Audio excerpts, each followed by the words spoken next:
I built $1 million construction empire with my bare hands, raised 4 kids, and thought I had the perfect marriage. Then I found my wife's laptop open and discovered she'd been living a double life for 6 months. When I confronted her, she said I was overreacting. That night, I packed my bags in silence while she slept. By morning, I was gone. What happened next destroyed her world and rebuilt mine. My name is Daniel Kane. I'm 45 years old, and I used to think I had it all figured out. 22 years ago, I started Kane Construction with nothing but a beat-up pickup truck and my father's toolbox. Today, we're one of the most trusted home renovation companies in northern Michigan. Sandra and I built this life together. We have 4 children. Ellie, 18, just started at Michigan State. Asher, 16, is our athlete with football scouts already calling. Then there's Camila, 13, and Henry, 11. We adopted them 4 years ago when their grandmother couldn't care for them anymore. They came to us scared but became as much our kids as Ellie and Asher. Sandra works as office manager for Dr. Peterson's dental practice downtown. She's always been the organized one, keeping our family calendar straight and making sure everyone's where they need to be. At least, that's who she used to be. The first thing I noticed was her phone. Sandra had always been casual about it, leaving it on counters while she cooked. But 6 months ago, that changed. Suddenly, it was always in her hand or back pocket. She'd excuse herself to check work emails and disappear for 20 minutes. Then came the late nights. Dr. Peterson was supposedly updating their computer system, and Sandra claimed she needed to stay behind. Except when I drove by the office after picking up Henry from baseball practice, the parking lot was empty. Every light was off. When I asked her about it that night, Sandra barely looked up from her laptop. "Oh, we finished early," Sandra said. "I stopped by the grocery store afterward." But there were no grocery bags, no receipts, nothing. The distance between us grew after that. Sandra used to wait up for me when I worked late, curled up on the couch with a book. Now, by the time I got home, she was already asleep, turned away from my side of the bed. Our conversations became purely functional. Henry needs new cleats. Ellie's tuition payment is due. We operated like business partners, not like husband and wife who once couldn't keep their hands off each other. The breaking point came 3 weeks ago. It was Tuesday evening, and I'd gotten home early from Traverse City. Sandra's car was in the driveway, but the house was unusually quiet. I found her in our home office, laptop open, completely absorbed in whatever was on the screen. "Hey, babe," I said, placing my hand on her shoulder. Sandra jumped like I'd hit her with electricity, slamming the laptop shut so hard I thought she might break the screen. "God, Daniel, you scared me," Sandra said, her hand pressed against her chest. Her face was flushed, and there was something in her eyes I'd never seen before. "Guilt. Sorry," I said, stepping back. "Didn't mean to startle you. What were you working on?" "Just some scheduling stuff for the office," Sandra replied, but she wouldn't meet my eyes. "Dr. Peterson wants to reorganize the appointment system." That night, as Sandra slept beside me, I stared at the ceiling and tried to shake the feeling that my wife was becoming a stranger. The next morning, I woke up before my alarm. Sandra was already gone, her side of the bed cold, coffee mug missing from the kitchen counter. She used to make enough for both of us, leaving mine in the pot with a little note. Not anymore. I dropped Henry off at school and headed to the Peterson dental office. Not to confront anyone, just to get a feel for what was really going on. The receptionist, a sweet older woman named Betty, greeted me with a smile. "Daniel Kane, how nice to see you," Betty said. "Are you here for Sandra?" "Actually, I was hoping to schedule a cleaning," I said. "Sandra mentioned you folks have been pretty busy with the new computer system." Betty looked puzzled. "New computer system? We've been using the same software for 3 years now. Works just fine." My chest tightened. "Oh, maybe I misunderstood. Sandra's been staying late to help with some kind of transition." "Sandra usually leaves right at 5, Betty replied. "Dr. Peterson likes us to keep regular hours. The only person who stays late is our hygienist, Monica, and that's just on Thursdays for emergency cleanings." I thanked Betty and walked back to my truck, my hand shaking slightly as I started the engine. 22 years of marriage, and Sandra had never lied to me. Not about anything important. Sure, she might fib about how much she spent on new shoes or claim she only had 1 glass of wine at book club. But this was different. This was deliberate deception. That afternoon, I found myself doing something I never thought I'd do. I drove past the office again at 5:15 p.m. Sandra's car was gone, just like Betty said it would be. So where was she spending those extra 3 hours? When I got home, Camila was at the kitchen table struggling with algebra homework. My little girl looked frustrated, eraser shavings scattered across her notebook. Need help, sweetheart? I asked, sitting beside her. I don't get any of this, Camila said, pushing the book away. Mom usually helps me, but she's been so busy lately. Busy with what? I asked, trying to keep my voice neutral. Camila shrugged. Work stuff, I guess. She takes a lot of phone calls now. Sometimes she talks really quiet, like it's a secret. Even our 13-year-old had noticed. I helped Camila with her math, but my mind was elsewhere. During dinner, I watched Sandra carefully. She seemed normal, asking the kids about their day, reminding Asher about his football physical, discussing Ellie's upcoming midterms. But when her phone buzzed, she glanced at it quickly and then flipped it face down without reading the message. Aren't you going to check that? I asked. It's probably just Dr. Peterson, Sandra said. I'll look at it later. After the kids went to bed, I tried a different approach. Sandra, is everything okay between us? I asked as we got ready for bed. She paused while brushing her teeth. What do you mean? I feel like we're ships passing in the night lately, I said. You're working late. I'm busy with projects. We barely talk anymore. Sandra rinsed and turned to face me. We're talking now. You know what I mean. She sighed and sat on the edge of the bed. Daniel, we've been married for 22 years. We have 4 kids, a business, a mortgage. This is what real life looks like. We can't be newlyweds forever. I'm not asking to be newlyweds, I said. I'm just asking for honesty. What's that supposed to mean? Sandra asked, her voice sharp. Nothing, I said, backing down. Forget I said anything. But I couldn't forget. And I had a feeling things were about to get much worse. I needed concrete proof. Saturday morning, Sandra announced she was going grocery shopping, something that usually took her about an hour.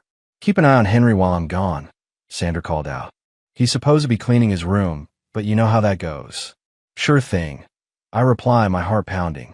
The moment her car disappeared, I moved toward her laptop on the kitchen counter, a mistake she'd never made before. My hand shook as I approached the screen. Her email inbox showed dozens of messages from Colin Reed. Subject lines made my blood run cold. Missing you already. Can't wait for tonight. You looked beautiful today. I clicked the most recent message. Sandra, last night was incredible. What we have is real. I've never felt this way about anyone. The way you looked at me. I can't stop thinking about it. I meant what I said about our future together. I love you. See, 6 months of betrayal. I scrolled through more emails, each one a knife to my chest. One from Sandra made me sit down. Colin, I think Daniel's suspect something. He's asking questions about my schedule. We need to be careful. Maybe we should take a break until things calm down. Colin's response, I'm not giving you up. We'll figure this out. You deserve to be happy. You deserve someone who appreciates you.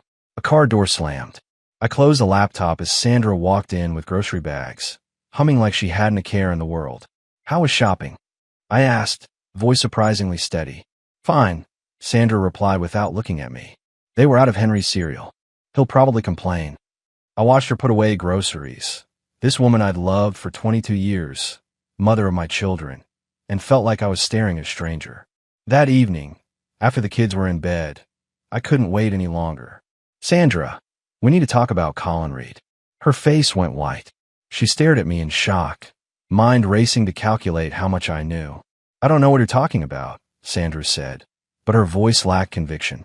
Don't lie anymore, I said firmly. I've seen the emails, the hotel visits, everything.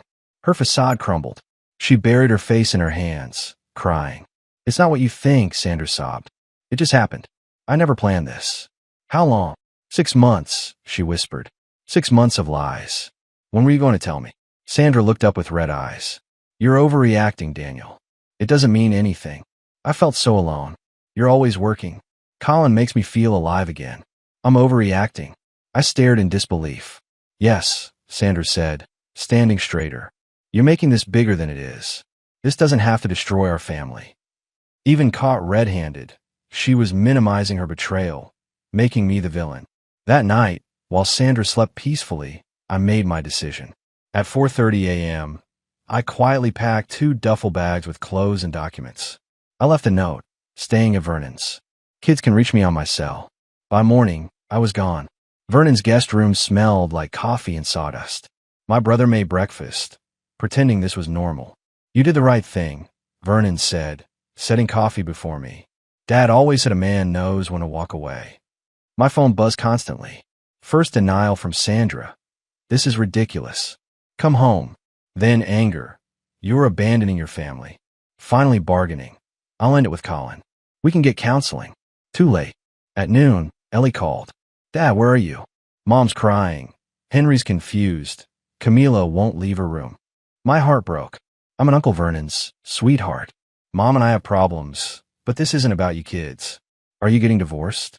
I don't know yet, but we both love you more than anything. I called our lawyer, Patricia Walsh. With 4 children, 2 adopted, we need to proceed carefully, Patricia said. Adoption laws can be complex in custody situations. Losing Camila and Henry terrified me. What about the business?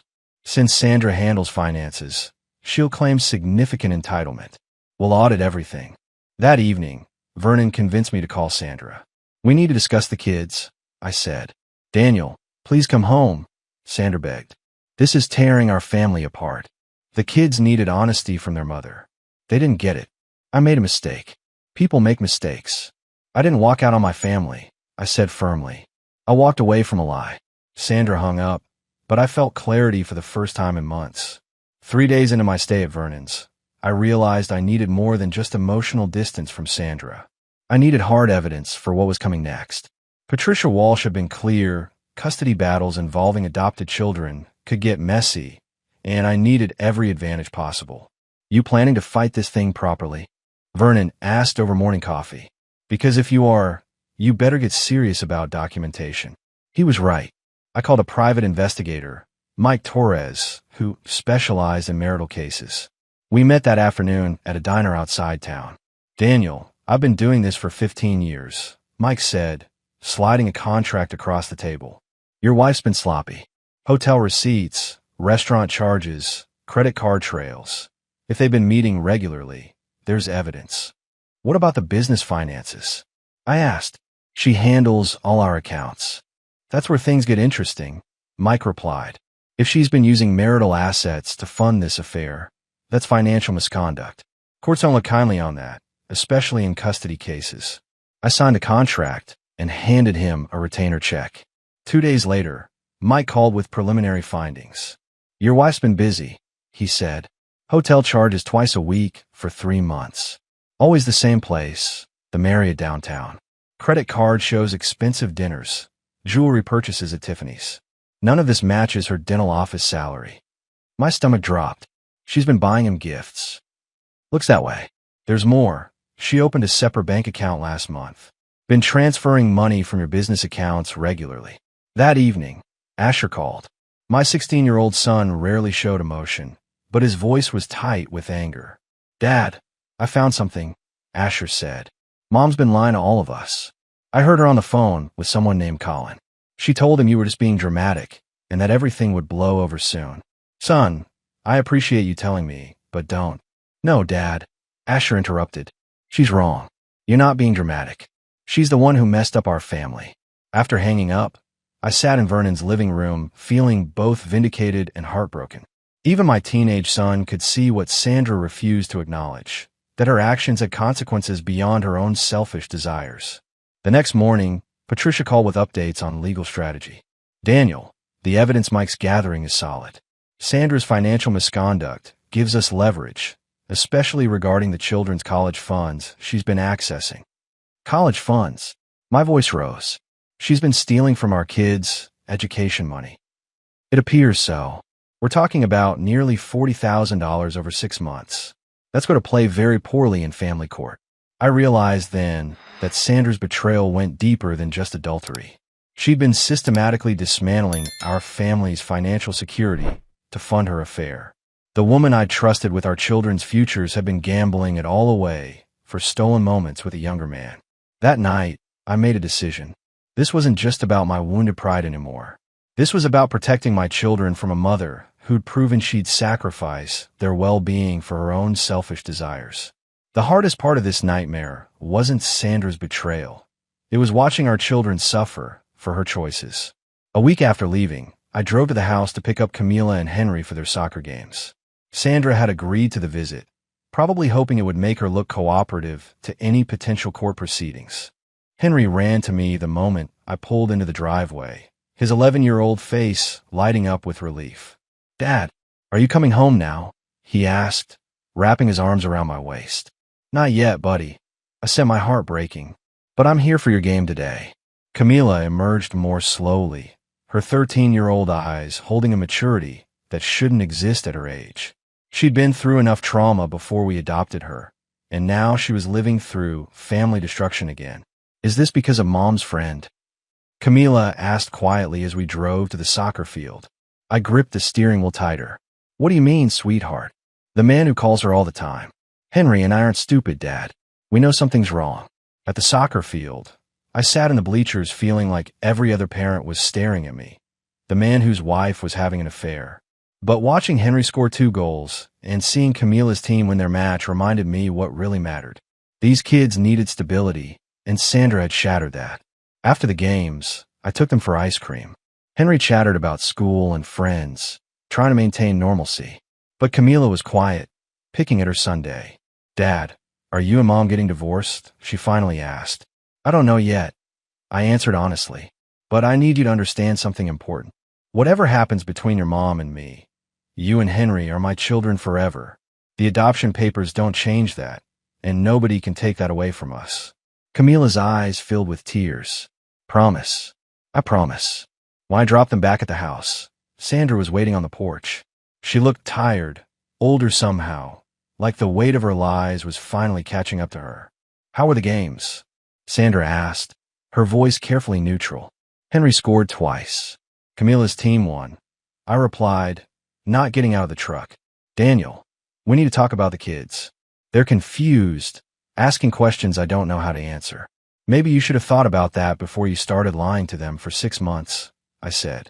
Sandra's face flushed. "You're poisoning them against me." "I haven't said a word against you to those kids," I replied firmly. "But I won't lie to them either. They're smart enough to figure out that something's wrong when their mother destroys their family." "I didn't destroy anything," Sandra snapped. "You're the one who left." "I left a lie," I said. "You destroyed the truth." As I drove away, I saw Henry and Camila watching from their bedroom windows. 2 kids who'd already lost one family, now watching their second family fall apart because their adoptive mother couldn't stay faithful to the man who'd given them a home. That night, Vernon found me on his back porch, staring at the stars. "You know what the hardest part is?" I said without looking at him. "What's that?" "Those kids have been abandoned before. Camila and Henry know what it feels like to have adults give up on them. And now Sandra's showing them it can happen again." Vernon sat down beside me. "But you're not giving up on them." "No," I said firmly. "I'll fight for those kids until my last breath." Sandra made her choice, but she doesn't get to take my children away from me. 2 weeks after leaving home, I decided it was time to meet the man who'd helped destroy my family. Mike Torres had provided Colin Reed's workplace address, a marketing firm downtown where he worked as a junior account executive. 29 years old, unmarried, living in a trendy apartment his salary couldn't possibly afford. I waited in the parking garage of his office building until 5:30 p.m. When Colin emerged from the elevator, I recognized him immediately from the photos Mike had taken. Tall, athletic, wearing an expensive suit that screamed trying too hard. He looked exactly like what a 44-year-old married woman might find exciting. Young, confident, and completely unaware of the destruction he'd caused. "Colin Reed," I called out as he approached his silver BMW. He turned, and I saw the exact moment recognition hit his face. His confidence evaporated, replaced by the look of a man who knew he'd been caught. "You must be Daniel," Colin said, attempting to maintain composure. "Sandra told me about you." "I'm sure she did," I replied, walking closer. "What exactly did she tell you? That I was a workaholic who didn't appreciate her? That our marriage was already over?" Colin shifted uncomfortably. "Look, man, I didn't plan for this to happen.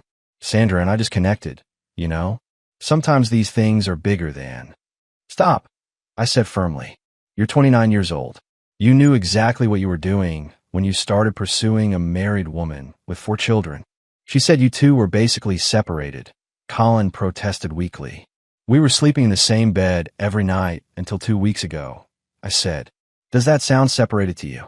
Colin looked away, unable to meet my eyes. I care about Sandra. This isn't just some fling. You care about her so much that you helped her steal from her children's college funds? I asked. Because that's what those expensive dinners and hotel rooms cost. My kid's future. His face went pale. I didn't know about any of that. Now you do, I said. So here's what's going to happen. You're going to end this relationship immediately. You're going to stop taking her calls, stop meeting her, and disappear from her life completely. You can't tell me what to do, Colin said, but his voice lacked conviction. Actually, I can, I replied calmly. Because if you don't, I'm going to make sure your employer knows about your relationship with a married client. I'm going to make sure your parents know what kind of man they raised. And I'm going to make sure every mutual friend Sandra has knows exactly how their affair started and what it's cost my children. Colin stared at me for a long moment. Sandra said you were reasonable, that you'd understand eventually. Sandra says a lot of things, I said. Most of them are lies.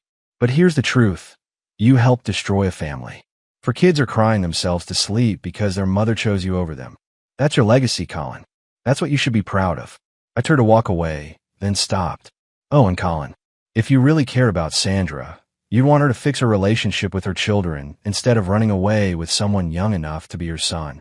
Driving back to Vernon's, I felt something I hadn't experienced in weeks, control. I couldn't fix my marriage, couldn't undo Sandra's betrayal, but I could make sure the other man understood the real cost of his actions. 3 weeks into the separation, Patricia Walsh called with news that changed everything. The financial audit was complete, and Sandra's misconduct was worse than we'd initially discovered.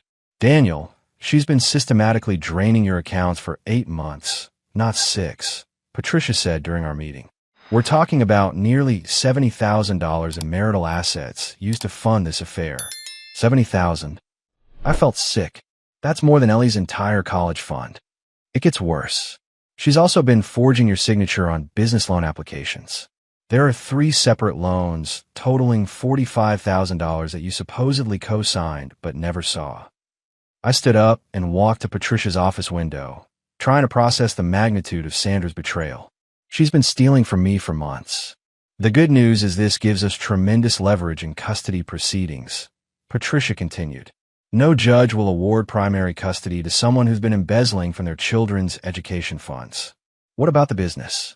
Kane Construction remains yours. Sandra has no legal claim to it since it was established before your marriage, and she's never been an official partner. However, she might try to claim spousal support based on her contributions over the years. That afternoon, I met with my accountant, James Murphy, to assess the financial damage. We spent 3 hours going through bank statements, credit card records, and business accounts. Daniel, I have to ask, how did you not notice these withdrawals? James said, spreading documents across his desk. Sandra handled all our personal finances, I admitted. I focused on the business side. She managed household accounts. I trusted her completely. That trust cost you dearly. Look at this pattern. Every Tuesday and Thursday for months, $500 cash withdrawals. Always from the same ATM, near the Marriott downtown. The evidence was overwhelming. Sandra hadn't just betrayed me emotionally. She'd been systematically stealing from our family's future to fund her affair with Colin. My phone rang. Asher's name appeared on the screen. Dad, you need to know something, Asher said urgently. Mom's been talking to a lawyer. I heard her on the phone saying she's going to fight for the house and half the business. What else did you hear? She told the lawyer that you abandoned the family and that she's been supporting the household financially while you focused only on work. Dad, that's not true, is it? No, son, it's not true. Your mother has been stealing money from our accounts to spend on her boyfriend. I have proof. This is so messed up, Asher said, his voice breaking. Why would she do this to us? I don't know, Asher. But I promise you this. I'm going to fight to protect you kids and make sure you can still go to college. That evening, Vernon found me in his garage, aggressively working on an old engine he'd been restoring. You're going to strip those bolts if you keep going like that, Vernon said. She's been stealing from my kids, Vernon, I said, not looking up from the engine. For months. While I was working 16-hour days to build a future for our family, she was stealing that future to buy gifts for her boyfriend. What's your lawyer say? That we'll win. But winning doesn't give me back the money she stole. Doesn't give me back the trust. Doesn't give my kids back their intact family. Vernon sat down on a workbench. You know what Dad would say? What? That sometimes you have to tear something down completely before you can build it back up stronger. Maybe that's what's happening here. I looked at my brother, this man who'd stood by me through everything. I'm scared, Vernon. Scared of losing my kids. Scared of starting over at 45. Scared that I'll never trust anyone again. You won't lose those kids, Vernon said firmly. They're smart enough to see who the real parent is. And as for starting over, hell, Daniel, you built a successful business from nothing once. You can do it again. That night, I made a decision. I wasn't just going to survive Sandra's betrayal. I was going to use it as motivation to build something better. For my kids, for myself, and for the future I was determined to create without her. 6 months after leaving Sandra, we finally had our day in family court.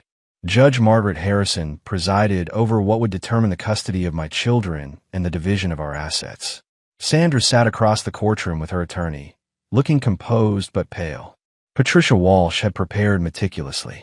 We had bank records, hotel receipts, forged loan documents, and Mike Torres' surveillance evidence. Most importantly, we had testimony from Ellie and Asher, both old enough to speak for themselves about which parent they wanted to live with.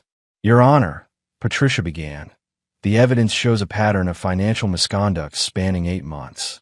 Mrs. Kane systematically embezzled nearly $70,000 in marital assets to fund an extramarital affair. Sandra's attorney, David Miller, tried to paint me as an absent workaholic who'd driven his wife to seek emotional connection elsewhere. But when Patricia presented the forged loan documents, even Miller looked shocked. Mrs. Kane, Judge Harrison said sternly, did you forge your husband's signature on these loan applications? Sandra's composure finally broke. I needed money for household expenses. Daniel was always working, never available to sign papers. These loans totaled $45,000. The judge continued. That hardly constitutes household expenses. The turning point came when Ellie took the stand. My 18-year-old daughter spoke clearly and confidently. Your Honor, my father's always put our family first. He worked long hours to provide for us, including my college tuition. My mother's actions have hurt all of us, especially Camila and Henry, who've already been through one family breakup. When Asher testified that he'd witnessed Sandra planning to continue the affair, Sandra began crying openly. Judge Harrison's ruling was swift and decisive. Given the evidence of financial misconduct and the testimony of the older children, I'm awarding primary custody to Mr. Kane. Mrs. Kane will have supervised visitation until she completes financial counseling and therapy. Regarding assets, Sandra would receive minimal spousal support and no claim to Kane Construction. The stolen money would be repaid through her share of the house sale. Outside the courthouse, Patricia smiled grimly. Daniel, you won everything that mattered. Your children, your business, your future. As we walked to my truck, I saw Sandra standing alone by her car, Colin nowhere to be seen. For a moment, I almost felt sorry for her. Then I remembered Camila's tears and Henry's confusion, and any sympathy disappeared. That evening, I picked up all 4 children from Sandra's house for the last time. They were moving in with me permanently, and we were starting fresh in a new house across town. Dad, Henry said as we drove away, are we going to be okay? We're going to be better than okay, buddy, I replied, watching Sandra's figure shrink in the rearview mirror. We're going to be a real family again. 1 year later, I stood in the kitchen of our new house, making pancakes for my 4 children on a Saturday morning. Kane Construction had not only survived Sandra's attempts at sabotage, but had grown stronger. Word had spread about my integrity during the divorce proceedings, and several new clients had specifically sought us out. Ellie was thriving at Michigan State, calling weekly to check on her siblings. Asher had received a full football scholarship to Central Michigan. Most importantly, Camila and Henry had adjusted well to our new life, their trust and family stability slowly rebuilding. Dad, when's Uncle Vernon coming over? Camila asked, setting the table. Around noon, I replied. He's bringing his famous chili for the game. The doorbell rang, and Henry ran to answer it. I heard unfamiliar voices and walked to the front door to find Henry talking to a woman about my age with kind eyes and a warm smile. "I'm sorry to bother you," she said. "I'm Rebecca Martinez. My son plays on Henry's baseball team, and he left his glove in our car after practice yesterday." "Oh, you're Tommy's mom," I said, taking the glove. "Henry's mentioned Tommy quite a bit." "He's mentioned Henry too," Rebecca smiled. "Says he's the best shortstop in the league." As Henry ran off with his glove, Rebecca and I stood talking for a few minutes about our kids, the team, and life in general. She was recently divorced, worked as a nurse at the children's hospital, and had the same weary but hopeful look I'd seen in my own mirror. "Maybe we could grab coffee sometime," I found myself saying, "if you're interested in adult conversation that doesn't involve baseball statistics." Rebecca laughed. "I like that very much." After she left, Camila appeared beside me with a knowing smile. "She seems nice, Dad." "She does," I agreed. "But we're taking things very slowly. You kids are my priority." "We know that," Camila said, hugging my arm. "But it's okay if you're happy too." That afternoon, as I watched the football game with Vernon and my kids, I reflected on how much had changed. Sandra's betrayal had nearly destroyed us, but in rebuilding, we'd become stronger than before. The children were more resilient, our bond was deeper, and I'd learned to trust my instincts again. My phone buzzed with a text from Rebecca. "Coffee Tuesday at 10? There's a place near the hospital that makes excellent pancakes." I typed back, looking forward to it. "New friend?" Vernon asked, noticing my smile. "Maybe," I said. "But first and always, I'm a father. Everything else comes second." Vernon raised his beer. "To second chances and doing things right the second time around." "To family," I corrected, looking at my children. "The one that matters, and the one we choose to build." As the sun set through our living room windows, I felt something I hadn't experienced in years: genuine contentment. Sandra had tried to destroy our family, but instead, she'd freed us to become the people we were meant to be. And that, I realized, was the greatest gift she could have given us.